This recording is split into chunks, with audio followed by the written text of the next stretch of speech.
especially when you get up past. We'll call our meeting to order. Sorry for the delay, no, a few technical issues. This is the August 13th, 2025 meeting of the Liberty Lake Planning Commission. We will begin with roll call. Joe Mann, Here. Tom Sahlberg, Here. Jim Bumker, DG Garcia, Charlie Jenks, Here. Bill Foyer, Here. Gene Hushel, Here. and Troy Mullenix. Here. Thank you. Commissioner Baumker is recovering from a hip replacement, and so I would entertain a motion to excuse him. To excuse Jim. Okay. All in favor? Aye. Will you stand and join me in the pledge to the flag? Pledge allegiance to the flag of the United States of America and to the republic for which it stands, one nation under God, indivisible, with liberty and justice for all. Thank you, everyone. Everybody had a chance to review the agenda. Are there any changes or issues with the agenda? Move to approve. Thank you, Commissioner Jinks. Second. Second, Commissioner Herschel. All in favor? Aye. Aye. Thank you. Everyone have a chance to review the minutes. Move to approve. Move to approve, Commissioner Jinks. Second. Commissioner Herschel, thank you. All in favor? Aye. Aye. Thank you. Begin workshops with updated economic development chapter. So, thank you, commissioners. At our last planning commission meeting, I shared with you, can you hear me? I shared with you, the employment, projections for Liberty Lake, the memo. And we had indicated that we were going to go forth and add that to the economic development chapter. As I was doing that, I was really not happy with this chapter, the way it read and the way it was laid out. And yes, I added employment trends and forecasts and added employment land capacity, where I basically evaluated the commercial land capacity relative to projected job growth, because I think that was the significance of the projections. I also reorganized the chapter to create a more meaningful introduction. So it was language that was in there before, but it was just presented a little differently. I did combine two related goals to eliminate some redundancy. And then I refocused the history and background as a summary of, or I refocused history and background to be more of a summary of economic development strategies, which is really what it was. So there's a lot of green, you're going to see a lot of green lines and a lot of red lines where I added the two sections. Hopefully it read a little better. I'm happy to kind of just scroll through if there were any changes, any comments, page by page on this. To just, and let me see, I have that as this Word document, hopefully. Lisa, I thought your discussion on the FAR issue with square footage was really good. Okay, thank you. Yeah, that worked out really well, I think. Because when I first read this, I was concerned about that, thinking, okay, this is a lot of jobs. How are we going to make that work? But you kind of brought it back into the box, which you did a good job. Okay, thank you. And any other comments? Any comments? On the entire document? Yeah. I mean, did you have any changes? Did you have anything that, we've seen this before? Right. You kind of approved it before, but I reorganized it as I added these two new sections. And so I just wanted to. I just had a couple of questions on couple of the policies. Okay. Policy 15 on page 8. Yeah, so policy 15, what I did, and I do want to, that was an existing policy. Yeah, no, I understand. My question is, it talks about cellular communications as it relates to view sheds and corridors. As I read that, something I thought of with was, up in Legacy Ridge, we have a communications tower that is for the benefit of the emergency broadcasting system. I'm having a problem. So you said 15. I'm not seeing where it talks about Policy 15, policy 15. page 8, talks about cellular communication facilities. I just wonder Oh, okay.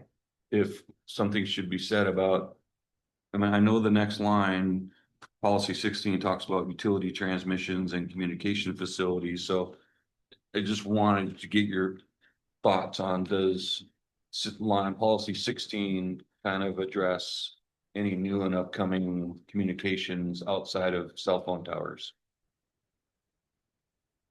I'm sorry, I think you must be in utilities and public You are. utility. Is that not part of this? I think No, two separate. that's the next topic. We're talking about Sorry. economic development right now. You had us all confused. Thank you. We're on the fast track this afternoon, let me tell you. Ready to go. Move to adjourn. I have no questions on the original document in question, thank you. Anybody see anything? Just on figure 2 on Holy page, shit. figure 2 on page 6, all the weird language in there, it just typo stuff, but maybe it didn't format right on ours. All the lines show gibberish. It did not. I'm assuming it is on yours, correct? Okay, yeah, Yeah, it is in the actual document, but yeah. yeah, okay.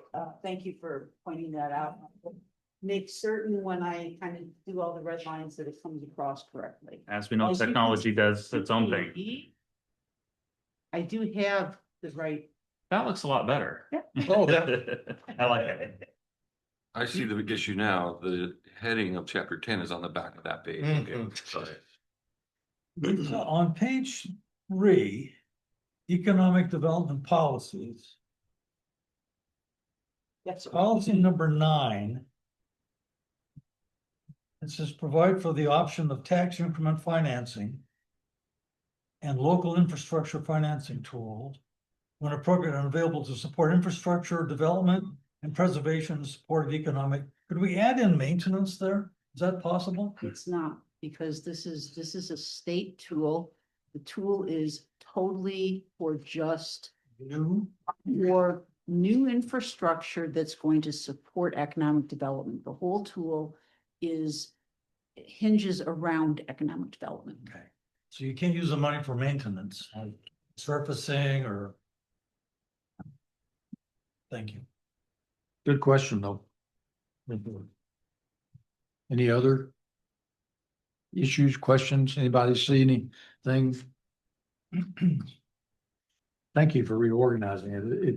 It reads much better now. When we For had the sure. discussion in the meeting on this, I can't remember who it was, brought up, this table, it's figure 1. And the timeframes are 2002 to 2022. Right. I think the question was, we need more accurate information available. And the answer is no, not from this data source. Okay. So yeah, that question did come up, but the answer was no, this is the most current Okay. for the economic data. So, so we're just Did- using those. Didn't you also say though that we're gonna get an update before this is finished? Or- We're gonna get an update on the figures that were used before this is finished, that we can compare it to? I thought you said it was completed in 2024 and that it takes them a year or something to complete. Takes them a year or two, but I don't know that the staff for that has not all been cut. Other questions, comments? Are you anticipating that the job growth that we're looking to expect in Liberty Lake, we can accommodate the housing for that job growth? Yeah, absolutely. One of the things, one of the different trend lines we looked at is, we actually looked at 2 trend lines related to housing. And one is the current trend line, the ratio of housing to jobs. And then we looked at kind of more of a regression now, analysis related to the changing trend. both fell relatively closely. So back on this screen, let Is me that the just- chart that's in Russian? Yeah, Yeah. yes, so up on the screen, if you can look, we have the green, which is this line right here. The jobs trend continues, and the blue line is housing, the jobs to housing ratio based upon the current ratio, so keeping that constant. So, and by the way, we assume that as we look at that we're probably in the 15,000 job range. And again, the capacity analysis shows us that, and again, we looked at only a medium, density, like more than what we've done in the past, but we would expect to see more than what we've done in the past. The value of land is what it is and whatnot, but we didn't assume the maximum that could be done. We kind of just we still assumed that we were going to see most of the jobs in single story types of development, but There's just. a lot of units per year to keep up. Well, again, the housing population the housing and population projections that we have show us that we are going to keep up, that we actually have most of that already in the pipeline. So again, this is a great exercise. Well, And there's so many variables. I mean, it's almost impossible to really predict. there is that, but again, if we were looking at a huge disconnect between projected housing versus projected jobs, or we were seeing a disconnect in the land capacity analysis, we would really need to be looking at policies to try and change the trends. But what we're seeing is the trends that what we have in terms of both projected housing and projected land capacity, both are adequate for what we're anticipating in the You future. don't want to be accused of encouraging all the jobs and the economic wealth and not at least providing the opportunity for housing. That's a really Exactly. dangerous place to Exactly, be. and we spent a ton of time on housing. We actually were able to demonstrate that not only are we providing housing, but it appears that we have the ability to provide housing that is affordable. So, Thank you. yeah, absolutely. Great conversation. Any other questions or comments? So really, that's what I will bring back to you a cleaned up version. It really is a pain to put it in the proper format. Because we really have to just totally extract it from the old, and it's bad, but be that as it may, so. Just give it to the city council in English, okay? I will provide you with a cleaned up version for the next one. We need to approve this tonight? Yeah, do you want a motion now? If you're good with this, I'll provide you with a cleaned up version. If you want to do that, that would be lovely. You want me to do it? You want to make a motion? Sure. Approve. I'll make a motion to make a recommendation to the city council to approve chapter 10 economic development. Second. Commissioner Foyer made a motion. Commissioner Jenks is second. Any discussion? All in favor? Thank you. Let's move on to utilities and capital facilities chapter. All right. Now you have questions. Can we go to page 8? Commissioner Foyer. So first, let me give you just kind of the highlight overview. One of the reasons I want to bring this back is more than anything because we had half of our planning commission. We had a quorum, but I really wanted to give others the opportunity to review this again. And so high level, this chapter combines utilities and essential public facilities chapters. It updates utility goals and policies and the capital facilities goals and policies. And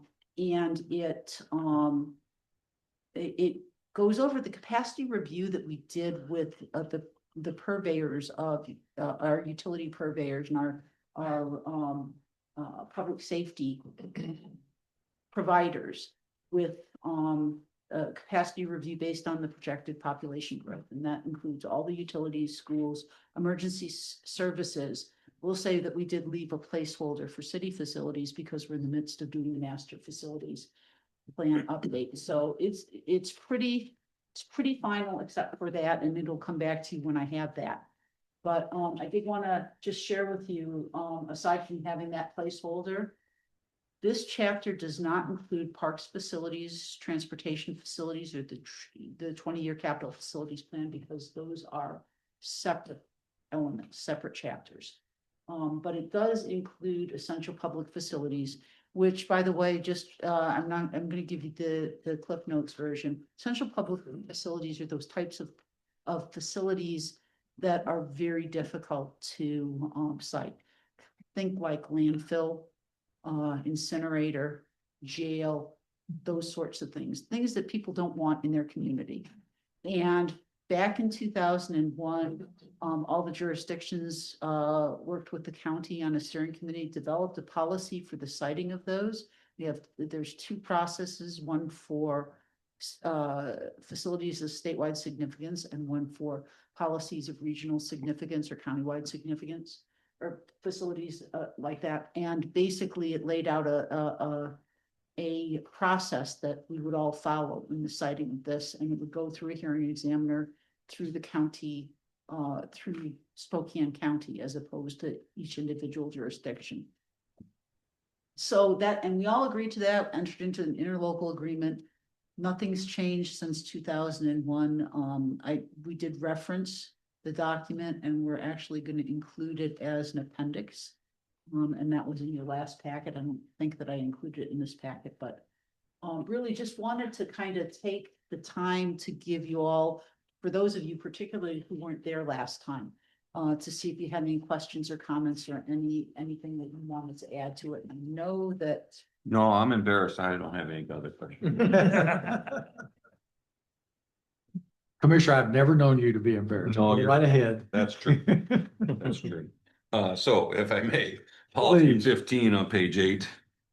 And maybe the policy 16, the next item addresses my example, but goes back to having some discussions with and I think I've seen something in the news recently about they're wanting to do some upgrading or such. To me, that would mean the actual facility. So do we want to, or do we feel the need to, or maybe this covers a communications type building that's not cellular in nature? Because they're really just big dishes. They're not super attractive.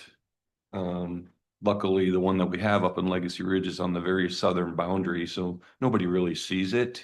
A couple maybe do, but they could. What if they decided to put it on top of a water tower or somewhere more obvious? So just asking the question. We do have a citing process, and these actually require a conditional use permit. Mhm. And again, these do actually require a conditional use permit. And Maybe now, but when this was installed. it was installed, yeah, when it was in the 80s. unincorporated county. We do have a process now for that. All of the existing towers are legal non-conforming. And we have some standards, FCC provides us with some standards that when we look at it, they can add additional like antennas, receivers. They can't go any higher. So the whole structure cannot be any higher than what it is right now. And so we review those every single time to make sure that they. So there are some boundaries. It just caught my attention when I read that. That's all. There are some boundaries Okay. in our development code, and we can dig deeper into the development code on that issue when we dig into the development code. Yeah, we don't, it's not a high priority. It's just something that caught my attention. Can I ask my other questions? Yes, please. So my next one's on policy 19, as it talks about, growth-related impact fees. In the second line, talks about schools and fire protection. So I'm trying to understand, maybe help me understand how the city can impose an impact fee for the benefit of the school or the fire department. So the city cannot, but the school district could, or the fire department could. They have different rules for it. I will say that I know that none of the school districts in Spokane County actually do impact fees, Right. because the way impact fees are structured for schools don't work with the way they have to plan for their facilities. And by the time they have to be used with, the funds have to be used within 6 years. And so you can't, you have to get a bond authorization, whatever. By the way it works, the Washington State Code for these impact fees don't align with the process for capital facilities for schools. And so it's just, nobody does it. No, I understand, but let me put my builder hat on for a second, having some friends from the west side of our state. As soon as you hear impact fees, your antenna go up and you go like, what? Wait, how much, where, from why, and for who? So this is a city document and it talks about impact fees for schools and fire protection facilities. It's interesting because the wording of it says that they may be imposed. It doesn't say who may impose them. I The know. point is, Maybe is we'll clarify take it. that. That's my point, yeah. If and you're right, it does make sense that they should be limited to city facilities. And so city facilities would be public streets and roads, public parks, open space and recreation facilities. Right. But schools and fire protection, that's, you could strike that if the commission so desires. Again, this is how it appears in the current comp plan, so I'd like to, you need a motion to do that. We should have a motion to do that if we want to strike those two. All right, Does everybody understand the argument?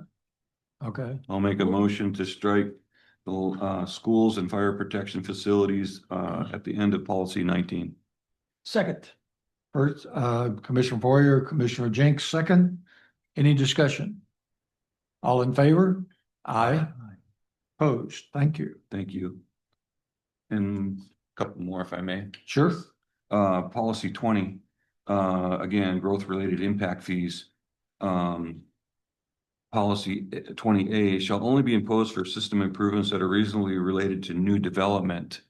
So, when I read that, I thought to myself, but it's for the benefit of the new development.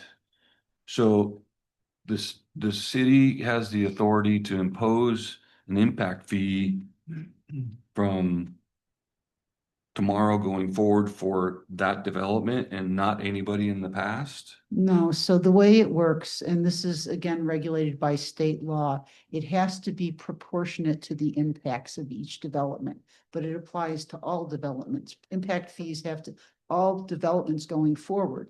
You can't retroactively charge. So let's Correct. give an example. Say, we have a signal that's already operating at a level of service F. And so you would identify all the trips, all of the existing trips that were contributing to that level of service F. And the city would have to provide for their proportionate share of whatever the improvement is.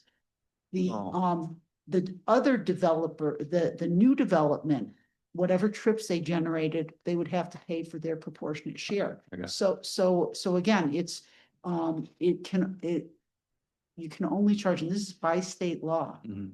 A rational nexus between. Yes, thank you. The Okay. impact. And these specific development, and so when we do transportation impact fees, we do them based on trips. And that's one of the reasons why we stay on top of our network analysis, Mhm. to know when we have to look at, so what are the trips down the road? What is that going to do so that we can make certain that we have funding for that? And we have done a really good job, by the way, we have a voluntary impact fees with the Harvard Road Right. mitigation fees. We've done a really good job of using those as match to other grant funding sources. So we've got some TIAB grants that we've gotten in the past and that we're applying for. We've gotten some SRTC grants. In fact, we've had 2 in the last 2 capital facilities plans. But that's how we use those impact fees specifically, is to, so And the fees are notorious, so when Bubba comes in with the subdivision, he knows clearly what is on the plate for him to address. we have pre-application meetings with everybody. And we do what we call a code audit with all proposed developments so that we try and set them up for success. As part of that code audit, every single time we call out the impact fees, every single time. So there are no surprises. Good. It's not like you get to the end of the project, by the way, while you're paying your building permit fee, hey, guess what? We've got impact fees too. Thank you for the answer. I appreciate that. My last question is on policy 25 and 26 and talks about providing fire and emergency services and solid waste disposal services. Does that suggest that, how do we accomplish that other than we don't subcontract? I'm trying to understand how the city can provide those services when we don't provide those services. We have a contract with Spokane Valley So Fire it's District. by way of so contract. By way of contract, Okay. yes. And the same thing for the same thing for, So we don't have do we have a contract with fire and emergency? yes, we have so Spokane Valley Fire District, we do have a contract with them to be our fire marshal, and they also we're part of their district. But we What part of also, their district? Okay, again. I don't ever remember a But contract. again, there is a contract, it's Must be a it's an long-term. interlocal, it's a Okay. interlocal agreement. In fact, shortly after I got here, I updated it. Is it like 10-year long contract, 10 or plus? At least Must be. probably, and it might be, it's until either party wants to make revisions to it, I think. But we do have a contract in place for that. We are part of their district, so they provide it to you, the taxpayers of their district. But So, at the same time, we have them doing our fire marshal services and Mhm. fire inspections and whatnot, because they're the experts in. so I guess Those kinds of things they also do. I figured that was the answer by contract because we don't have those, Right. we don't offer those services internally. But And same is should true the, with waste management. pardon me? The same is true with your. Or waste management. exactly. That's why I highlighted both of them. So should the policy say, per contract or by contract, we provide? Well, Just a question, not so and perhaps it could. on the more surface. so- If you just read that, it's like, oh, the city provides that. More so with fire service, because part of what they provide because you're part of their district. And you pay taxes And you towards. pay taxes towards that. So less so with waste management, because right now we contract with them. We don't have to contract with them. Right, there's a, We could provide the service ourselves. There are different models for providing solid waste collection service, and you really don't want me to start No, I know, to yeah. that. I'm just asking the question, does, Yeah. does the language meet, My folks in the practice? back row know that I'm a garbage geek. does the language meet the practice, the current practice of the city, I guess is my question. If the answer is yes, then that's all my questions. Pose a tweak to it. I see the argument, and Uh, it certainly could be clarified. Maybe it doesn't need to be, I don't want to make more work if If It you was- add, if you, it's been add- working, then don't fix it. if you add for contract or so, that also implies that it is contract when we might not necessarily have a contract in the future. I think it stands good the way it is. Very simple. City provides it. How they provide it is up to the city to decide. Thank you. All All right. my questions. Very good. Thank you, sir. Good questions. Any other questions on the utilities? So because we already had a motion last time to kind of move this forward as it was, do we want to get a motion to move it forward with the amendment that was made to policy number 19? Yep, to You want a motion just for that policy or the whole thing? To approve the element with the amendment to policy 19. Okay, so make a motion to recommend approval to the council Chapter 10 Utilities, Public Facilities and Services with an amendment regarding policy number 19 as previously voted upon. Is there a second? Second. Did I say that right? Commissioner Saulberg, second. Any discussion? All in favor? Aye. Thank you. 6-year capital facilities plan. So now, first of all, you have this sitting in front of you. I have to give you some caveats. This is starting this very early this year, and I'll get into a little bit why we're starting early this year. So this is literally hot on the presses. I finished this up about noon today. So my apologies, I didn't get it to you sooner. I will send you an electronic copy after the meeting. So first of all, let me just kind of give you the context. So it's very preliminary. It is a working draft. This has not been vetted at all with city council. This is just the draft that the directors put together. And we have a lot going on. It's the 6-year plan. Typically, so we did this because we want to see early feedback from all of the commissions. And then we'll talk at the end about why we think it's important that we bring this up with this 6-year plan. And then we talk about how we're going to approach the 20-year capital facilities plan. So I will, so our first, this will be going to city council on September 2nd, and we want to get some early review feedback, and we'd like to get your feedback both as citizens and as a planning commission to this. Where I spoke to the library board earlier today on this and shared it with them. I will be sharing it with community engagement next week. And I will be going before the Parks and Arts Commission at their September meeting. So we're reaching out to all of our boards and commissions to try and engage them in this process. This has largely been a staff city council process in the past. We'll have a workshop on September 22nd, and we are going to encourage commissions, if you have feedback to provide, that it would be a great opportunity for you to come and share your thoughts with city council.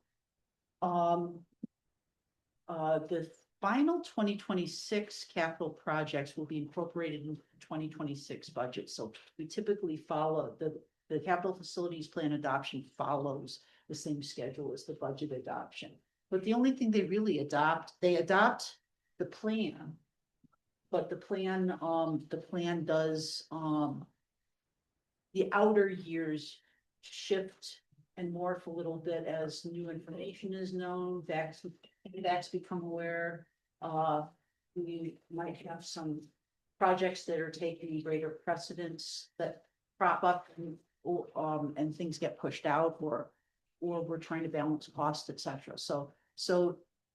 But really the focus principally is on 2026 and 2027, with an effort to try and anticipate what our needs are going to be in the out years. This is something that is required, by the way, to be adopted every year by, and it does basically become, it's part of the comp plan by reference. But again, one of the things that we want to do with this comp plan is to look at a 20-year capital facilities plan. And that will give us a much better roadmap for how we build out the city. How to read the document, a couple of things you should be aware of. It's based on the prior capital facilities plan. So this one is, we started with the adopted 2025-2030 CFP. Now, for some of you that are council that are council junkies, I know that you know every year in June we also have to adopt a transportation improvement program that usually updates the CFP. So all the changes that we made for transportation, we plug into this. And then we look at other needs or other things that have come up, things that we're studying, and what we understand to be the needs going forward. to make some adjustments. Couple things you should be aware of. Projects with grant funding reflect the full expenditure proposed because typically they're reimbursement based. So, and we never wanna presume that we're going to get the grant. Additions and updated dollar amounts, or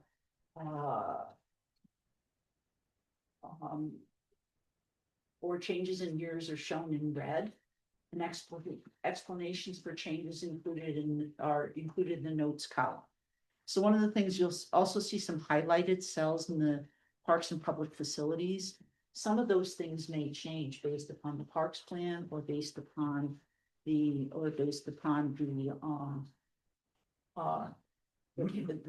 facilities master plan. So we're just doing our best crystal balling here at this point.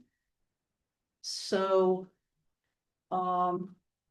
couple things that I would point out. I think that the 6-year transportation plan is pretty well established and was set up as part of this. And I'm sorry that my printing did weird things with the order. Anyhow, so you have to flip it upside down.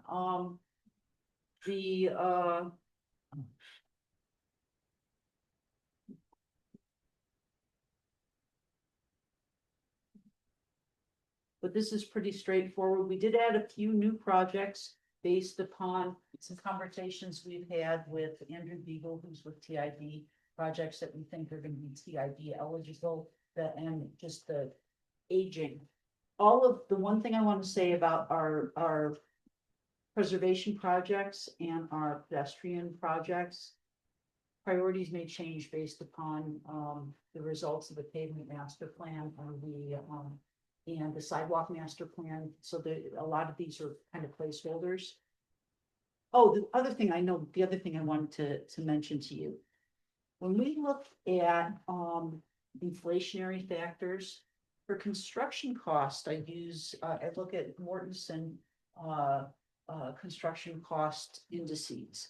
And I look at it over a 15-year period. I look at it over a 10-year period, and I look at it over a 6-year period averages. And then we kind of look at what makes the most sense. So, looking at it for the construction cost index, the 10-year made the most sense. It's a little bit higher of an inflationary factor, but given the potential for tariffs to have an impact on our construction costs, etc., we wanted to be conservative. For equipment and machinery, so the equipment CFP, we actually go with Bureau of Labor Statistics. Produces a producer price index for machinery and equipment. And so we used the 6-year for that. And again, the 6-year was slightly higher, again, trying to anticipate. So that was basically, so we do try and do this on a somewhat data-driven basis to factor in when we're moving projects around. Yes, sir.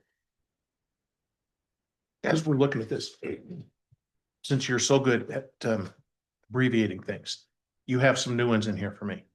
Is PUG a public utility grant? No, it's Can you explain it? so And what is CW?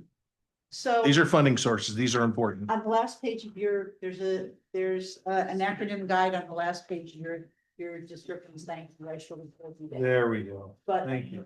a PUG grant is There's no the, PUG on here. periodic. I will have to add that periodic update grant. Okay, Okay. I got CW connecting Washington. So anyhow, but that is, and one of the things we try and do, and I want to make the cautionary note that this is early in the process. We haven't done the cash flow for our revenue projections yet to make sure that we've tried to kind of balance these projects out based upon kind of keeping the dollar amounts relatively consistent. We don't want to have 10 million in one year and nothing in the next year. We also need to balance out workloads for staff because managing construction projects, managing consultant projects take a lot. So anyhow, so that's the story. Transportation wise, or public facilities wise, couple things I really want to point out. You'll see that we have the new city hall at Legacy Ridge based upon our conceptual capital planning level costs for the design and construction for that Legacy Church as a city hall. You'll also see we have called out Pavilion Park improvements. And particularly in 2026, the numbers are likely to change based upon the parks master plan. Most of the others are asset management types of things, but we'll see what comes out of that plan. And so we highlighted some things that may be changing based upon the master facilities plan or the parks plan. So the one other thing I will say is that you'll see that we have a couple new projects in there, and we also have, where is it now? Where is it?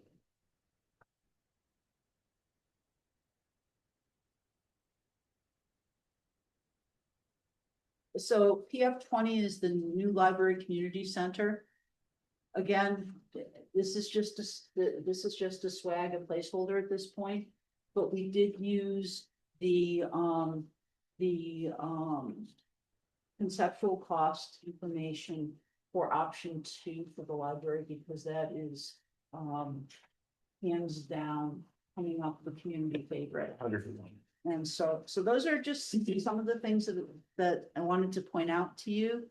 I think one of the things you're not going to be very surprised when you see, we do have a long range plan. I've added a few more projects to it. This, as much as anything, is trying to figure out what cash flows look like for these grants that we get for the conference. And so this is to help Kyle out, but it also helps me just in terms of what we think we're going to be doing with those. So those are in their own, they have their own budget lines. I did also add for solid waste management plan, we're going to be updating next year, or should I say, Ben's going to be updating it next year. We will, once we get through the comp plan, we are going to have to do an update to our Harvard Road mitigation fees, so we've provided some funds in there in 2027 for that. And we will also want to be updating our engineering design standards, most of which will be done in-house. But we're going to have to hire a consultant to do the standard drawings. We don't have, it doesn't make sense for us to add in. So that's kind of the story on that. The equipment, you'll see that for the equipment capital purchases, you will find in this document, you will find all of the project descriptions.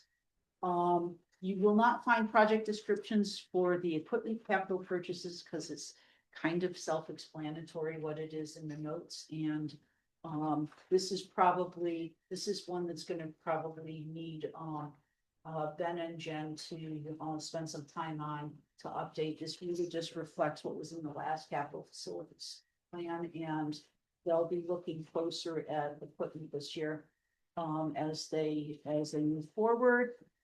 And the last one on there is projects by capital facilities projects by others. These are the TIF reimbursable projects. And it's super important for us to be aware of these because we have to work with the funding boundaries available for this TIF lift reimbursement. It's a pretty cool program because this, again, it's all tied to economic development. But bottom line is one of the reasons why we're growing so quickly is precisely because we have this available. And in 2034, when this sunsets, That was my question. 2034, when this sunsets, it will have supercharged our tax, revenues as opposed to if the properties had sat fallow. So anyhow, it is a great tool. But that's what this is about. City's not gonna necessarily do these projects, although one on there we may end up doing the Harvard and Wellington roundabout, and it may end up being a signal. We're still looking at that with the network analysis, but the city it would be reimbursable to the city. I will say that we did use this program to help with costs associated. The city put in, all told, about close to $6 million for the Kramer Parkway overpass. Yes, we had state grant monies, et cetera. And we did get reimbursed through tip and lift for those. So anyhow, it's a great program. Last but not least is the potential future projects list on the back page. And that is just the projects that council identified last year. They may add some more. We may hear from citizens asking for more. I don't know that this is kind of a placeholder, this 6-year plan. And it's a placeholder because we're doing this 20-year plan. And so, but I know that you just got this. I will send this out today. I'm not asking for comments, but I wanted to, what are we hoping to get from talking to the commissions? We're looking for feedback from you as a commission. So that's a future conversation that you may have, that to provide a specific comment related to this, or specific comments. Also, we wanted to invite you and encourage you to provide individual feedback as a resident, and word of mouth, encourage your neighbors and your fellow compatriots to also get involved in it. That's number one. Number two, as we look at this 6-year capital facilities plan, I want you to think about what it means to do this on a 20-year basis. We are doing a network analysis. We will know what the transportation projects are that we're doing a sidewalk master plan and hoping to prioritize our sidewalk projects, pedestrian bike paths, etc. We are doing the same thing with the pavement master plan. Will help us with, we have asset management, so we can make some projections as to what we need to do for asset management over the 20 years. Again, parks master plan will help us. But how we prioritize those projects and how we time those projects, we feel like there's going to be value to, and it's important to have community input in that process. And one of the things that we were hoping to do is to put together basically similar to like the CPAT, where we have it's an ad hoc committee. I'd like to put together an ad hoc committee that will help advise staff on this. This is a big undertaking for staff, and we don't want to do it in a vacuum. We're asking that each commission come up with a representative for that commission to serve on this ad hoc committee. We'll probably have a couple of at-large citizens also, people that are well informed. You have to kind of be a city wonk to be able to do this. And I'm the wonkiest of all, so.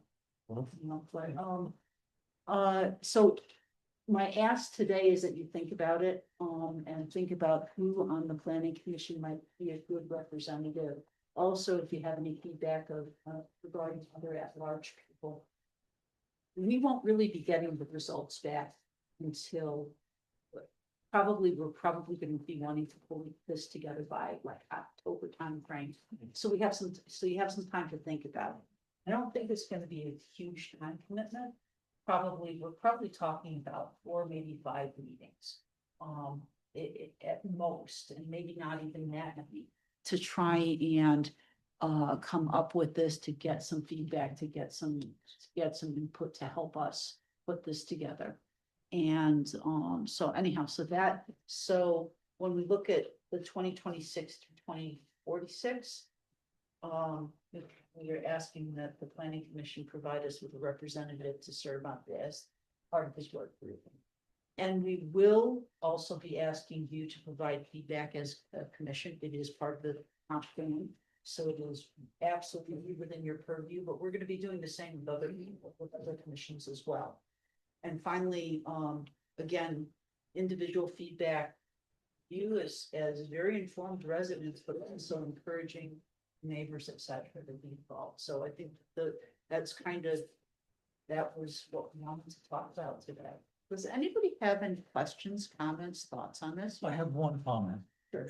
In this list of all these improvements, have you separated out any projects that could have long-term variables like land control issues associated with them, which could delay or really modify I didn't see a lot of projects that to me didn't look like they would need land control, but Yeah, there may be some in here. so we don't at this point have any projects in there that would. However, when we look at the network analysis for build out for transportation, there may be some projects where we will have to acquire some right of way. Okay. There may be some projects, some parks projects where we may need to enter into some interlocal agreements with the school district or possibly even acquire some land. So those are things that we don't have the data yet.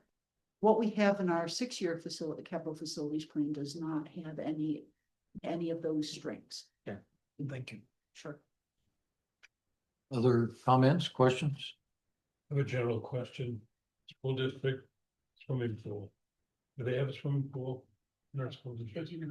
It's the reason why they don't, because the cost to, it's not just the cost of construction, but the cost to maintain is pretty significant and it's pretty challenging to staff lifeguards. So there are some considerations. I mean, something that the city could do if the residents are willing to pay the life cycle cost, but it's gonna add significantly to the annual budget to have them.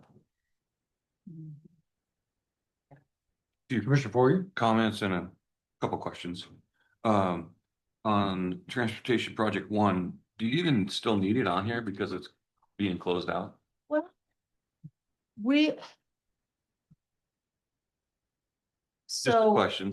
No, it maybe doesn't need to, but I put it on there as a reminder. One of the things that we'll say is that we're twisting WashDOT's tail a little bit because this was one of 3 projects. Right.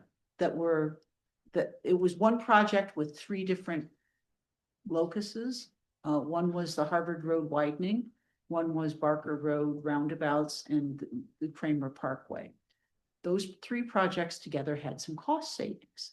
The Right. way the contract between the state and the city was written was that any cost savings would be shared proportionately between the state and the city based upon what we put in. They haven't closed out the project yet, but we understand that it is under budget. And we're asking, and they're trying to figure out what. that was my next mechanism question. is. So is the reason why we're still leaving it here is there may be some reimbursable funds. Yes, and those reimbursable funds, and I want to say this, those reimbursable funds will go back into the Harvard Road mitigation fees. Why?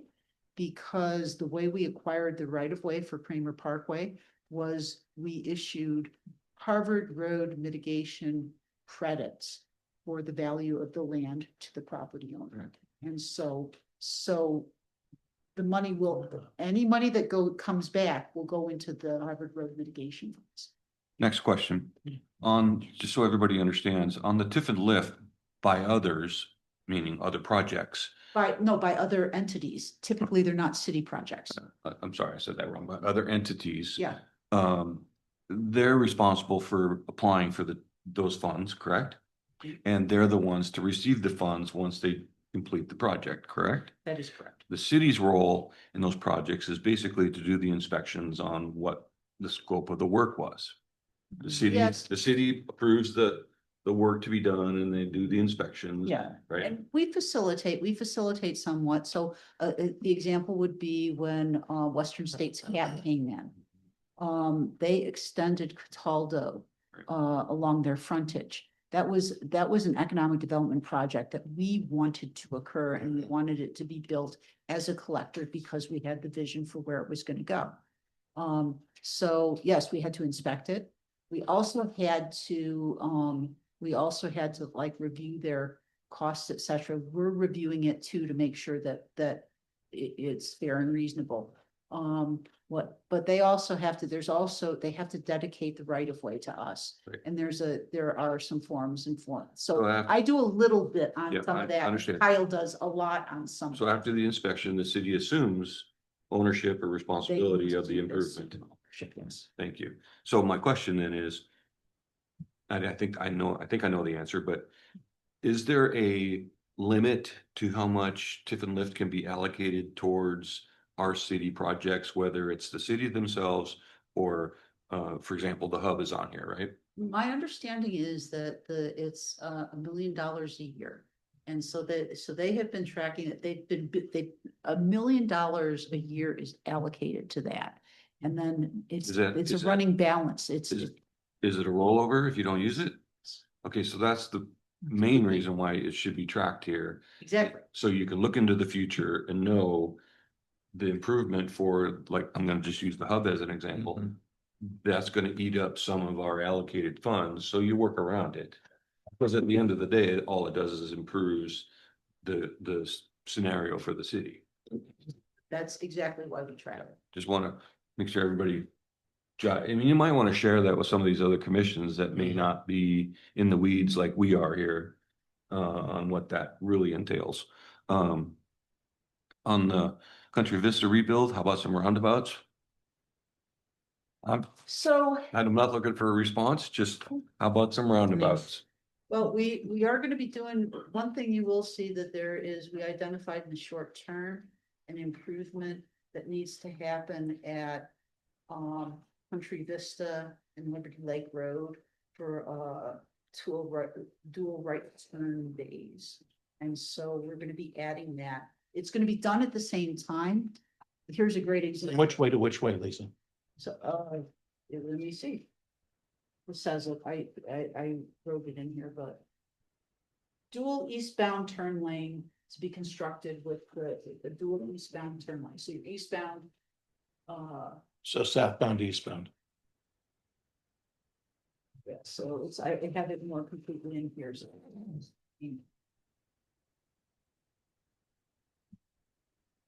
I only bring it up because we just had a discussion not long ago about the amount of vehicles that come and go into this city.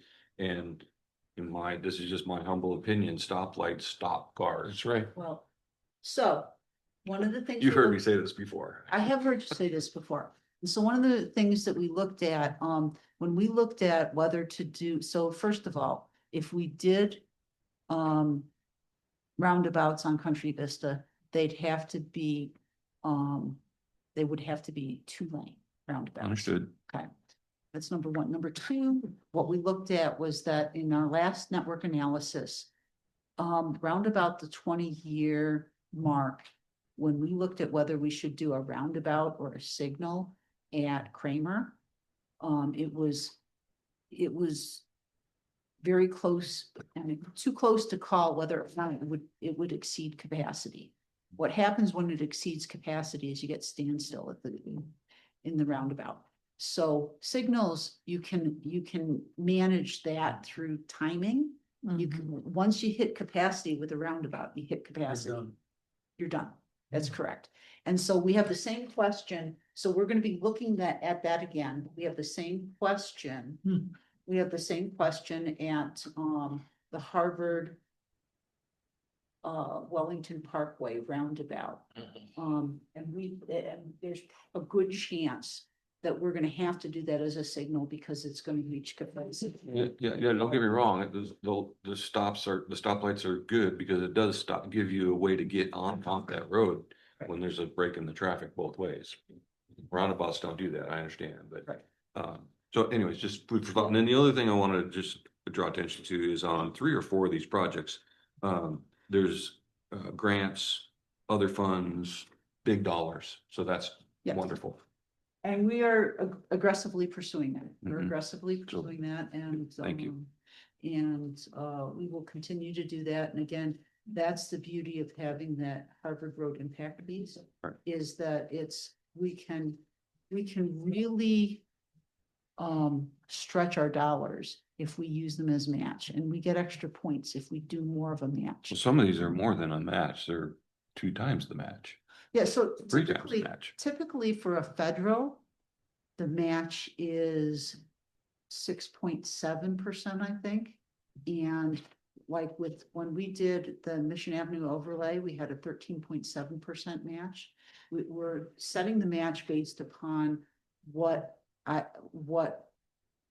how we get additional points.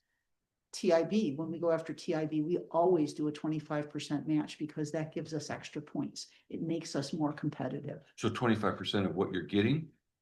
Yes, so. Okay, so that would programs- explain the 1.1 million and with a local match of 370. Yes. Got it. Okay. Thank you. Yeah, so when you see that, yes, you're right. We're not asking for a handout, we're asking for a help. Yeah, understood. And that strategy has worked very well for us. Thank you. Other questions? We shall move on then to citizen comments. Any citizen comments in the room? Do we have any Evan online?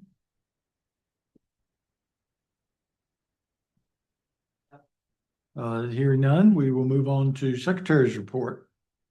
Yeah, I'm gonna keep it relatively brief. We have some engagement coming up. Probably the biggest thing I wanted to say is that we have changed the timeline for the sign code. And we decoupled it from co-housing. Co-housing has to be in effect by the end of the year. The first draft of the sign code needed a lot of love. And so they're redrafting it right now. You probably won't have it to you until Thursday of next week. Just the timeline for reviews and correction and comments back and forth. We will get it to you. If it's not, we have programmed in your schedule a second workshop. We are going to be we will be inviting all of the stakeholders to the workshop on sign code, and we will be that's the only thing on the agenda for the 27th. And if we need to, we'll have a second workshop before we do the hearing. So I think that it's important that we get it right, and it had a ways to go. So hopefully the additional edits, additional reviews will make it a little easier for you guys to digest it. And as I said, engagements, nothing new on that schedule, but I'm impressed at every engagement that we've had. The quality of input and conversation that we've gotten from people. People are interested. They're interested. We're not getting massive input, but we're chipping away at it. I think probably Saturday, I probably spoke to maybe 40 people on the transportation, and that's a good Saturday. So people are aware, they're following it. Will they have comments? Maybe, maybe not, but it's all good. So that's all I got for you. All right, we'll move on. Planning Commissioner reports. Anyone? Commissioner Garcia? I don't have a report. I'd just like to advise, I was in Spokane. There was a life-changing event in one of my friends with one of her children. So there was no way for me to get away, nor did I want to leave at that time. So that's why I'm late to the meeting. So I hope We're that glad you were able to join us. Thank you. Thank you. Motion for adjournment. Move to adjourn. Is there a second? Second. All in favor? Bye. Aye. Done. Thank you, everyone.